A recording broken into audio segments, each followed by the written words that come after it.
बांके बिहारी लाल की जय।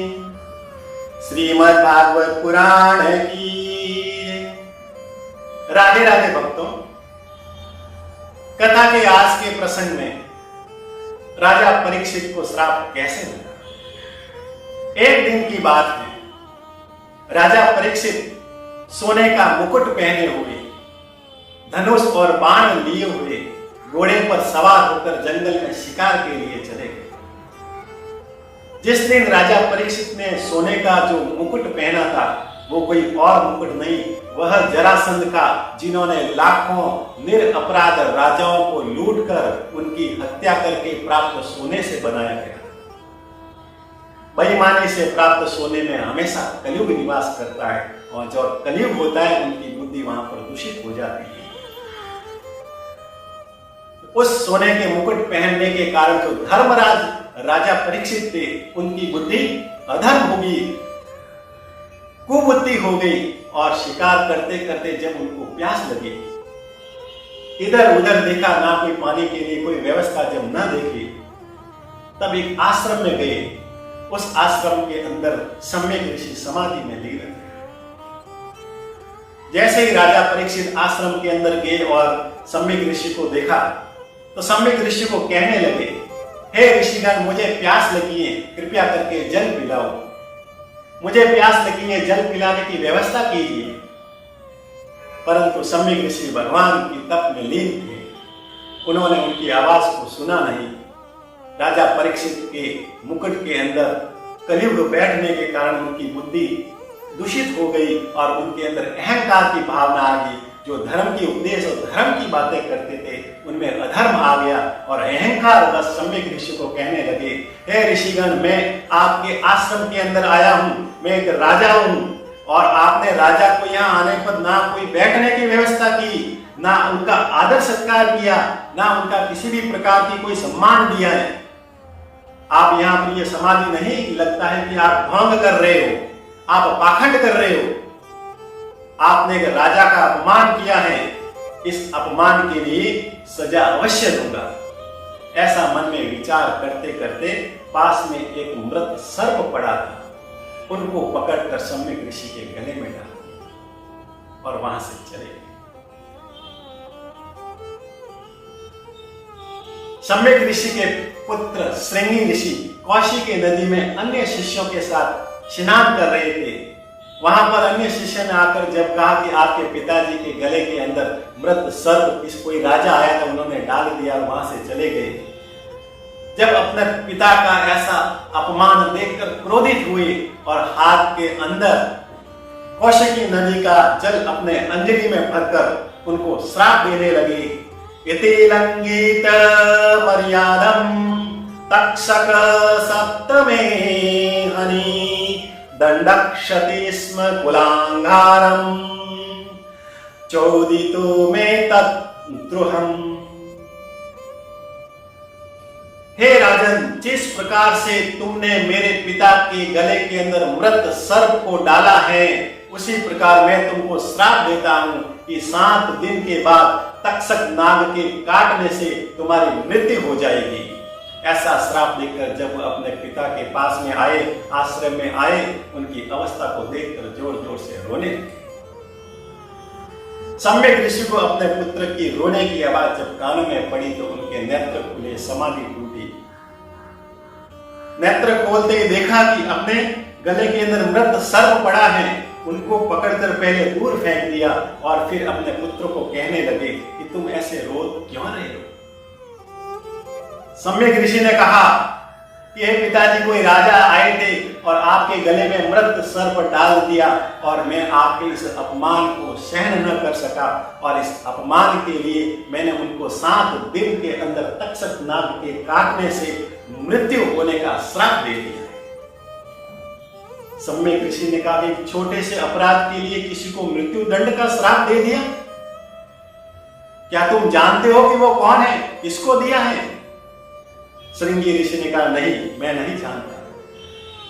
सम्यक ऋषि ने कहा कि बिना जाने बिना पहचाने एक छोटे से छोटे अपराध के लिए मृत्यु दंड अच्छा नहीं किया। सम्यक ऋषि त्रिकालदर्शी थे, उन्होंने अपने नेत्र बंद किए और जब देखा कि वो कोई और नहीं, वो तो साक्षात धर्मराज राजा परीक्षित थे। सम्यक ऋषि ने अपने पुत्र को कहा कि हे पुत्र, तूने ये क्या कर दिया? ये तुमने किसको श्राप दे दिया? ये कोई और नहीं, ये तो हमारे राज्य के राजा परीक्षित है, और ये तो धर्मात्मा है, और ये तो धर्म की रक्षा करने वाले, ये ऐसे राजा हैं जो अपनी प्रजा को पुत्र के समान समझते हैं, गौ और ब्राह्मणों का सम्मान करते हैं, उनकी रक्षा करते हैं। इन्हीं राजा परीक्षित के कारण ही, उन्हीं की रक्षा के कारण ही हम निर्भय होकर तप करते हैं, तपस्या करते हैं, यज्ञ इत्यादि करते हैं, और तुमने राजा को श्राप दे दिया। क्या तुमको मालूम है कि क्या राजा को मालूम है कि उनको श्राप मिला है? श्रृंगी ऋषि कहते नहीं। तुरंत सम्यक ऋषि ने अपने शिष्य को राजा परीक्षित के पास में सूचना देने के लिए भेजा कि तुमको श्राप लगा है। उधर राजा परीक्षित जैसे ही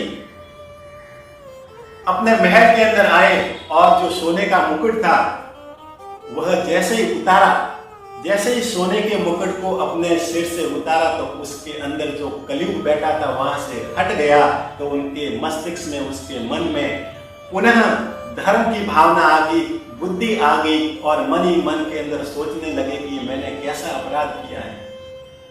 अरे मेरे राज्य में तो इस ऋषि, ब्राह्मण और गायों का सम्मान है, उसकी रक्षा की जाती है, और मेरे द्वारा इतना बड़ा अपमान कर दिया मैंने।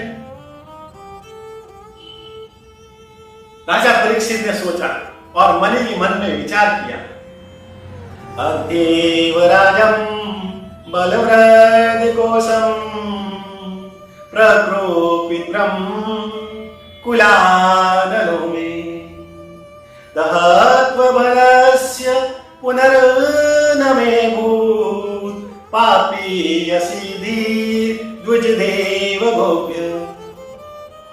अरे ब्राह्मणों के इस क्रोधा अग्नि से, जिसके लिए मैंने अपमान किया है, अपराध किया है, उस ब्राह्मणों की क्रोधा अग्नि से मैं, मेरा परिवार, मेरा धन, मेरा राज्य, मेरा संपन्न, मेरा वैभव सब कुछ जलकर भस्म हो जाए, ताकि आगे मेरी इस बुद्धि में इस प्रकार की भ्रष्ट और कुबुद्धि किसी भी गायों के लिए, किसी भी ब्राह्मणों के लिए, किसी देवता के लिए नहीं आए। अरे जो मैंने अपराध किया वो मृत्यु दंड के बराबर है, उससे कम तो मुझे कुछ मिलना ही नहीं चाहिए।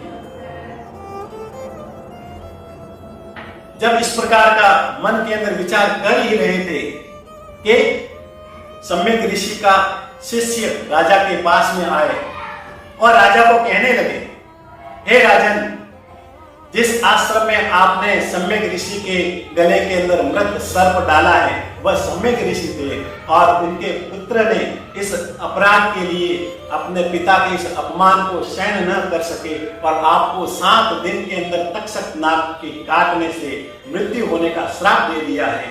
हमारे गुरु सम्यक ऋषि ने कहा है कि इस 7 दिन के अंदर आप अपना जितना कल्याण हो सके अपना कल्याण करो, अपने मुक्ति का मार्ग ढूंढ लो।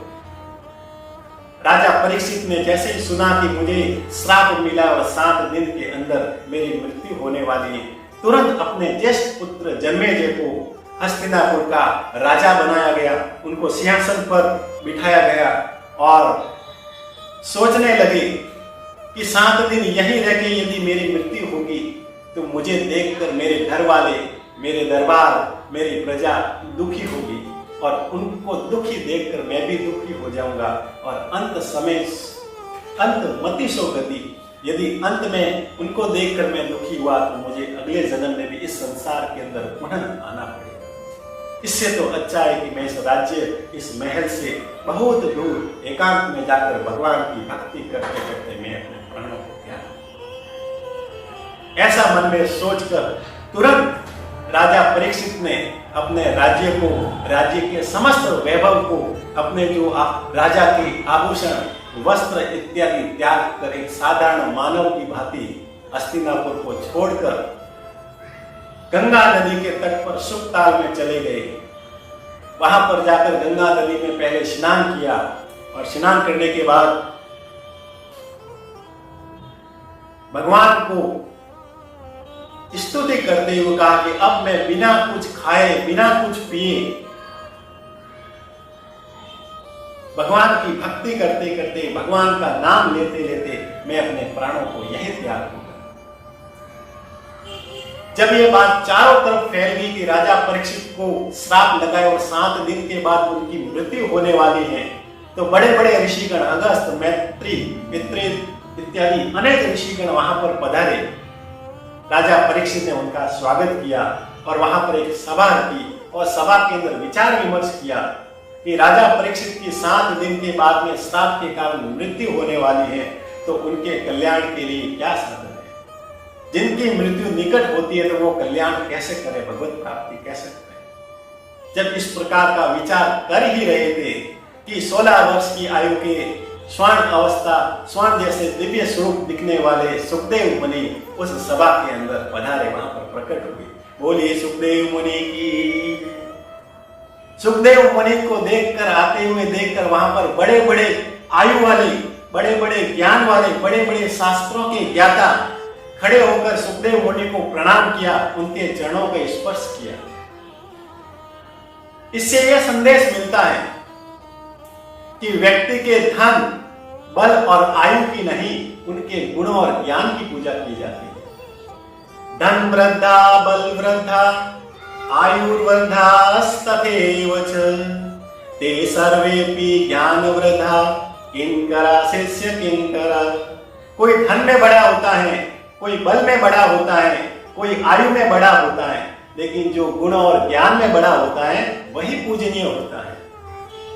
इस प्रकार से वहां पर सभा हुई और राजा परीक्षित अपने 7 दिवस के अंदर किस प्रकार से कल्याण हो, सुखदेव मुनि को स्तुति करने लगे। बोलिए बांके बिहारी लाल की।